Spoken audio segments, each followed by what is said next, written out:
Magandang araw. Tara magluto tayo ng sinigang na baboy. Ito nga pala yung baboy natin. So nabili ko siya kahapon sa Valor.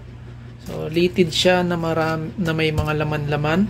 Then ito nga pala yung gulay natin na ilalagay, okra at kangkong. Kahapon ko lang to nabili, pero sa init ng panahon kahit nakarep, nalanta siya, ang bilis. So ito yung mga sangkap natin o mga rekado natin. So tara, simulan na natin. Boom! Magic! So naka-ready na lahat ng mga gagamitin natin. So ang gagawin natin ngayon is magsimulan tayong magluto. So tara! Napakasimple lang nito lutuin.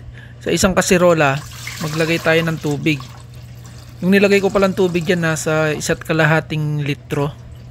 Ilagay na natin yung baboy.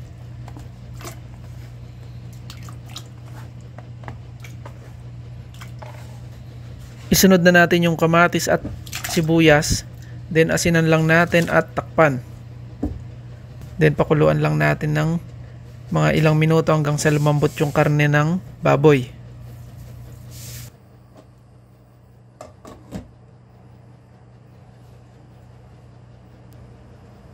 After 40 minutes ng pagpapakulo, binuksan na natin.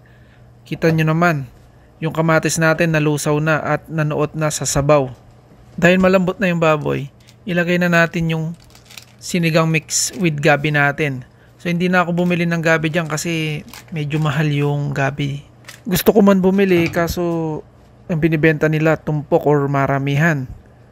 Gusto ko yung mga isa o dalawa lang, saktong pampalapot lang ng sabaw. Pero dito sa sinigang mix with gabi, nalapot na rin naman siya yan. Hinalo ko lang ng kaunti, then nilagay na natin yung siling panigang natin. Tapos papakuluan lang natin yan hanggang lumapot yung sabaw. After ilang minutes, kumukulo na yung sabaw natin at kita nyo naman, malapot na yan. Kapag ganyan nakalapot yung sabaw, ilagay na natin yung gulay natin, yung okra at yung kangkong natin na hinimay.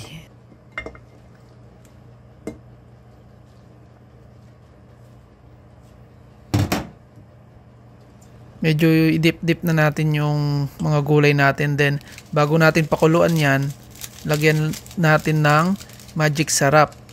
Then pagkakulo nyan, luto na siya. So pwede na natin siyang ulamin.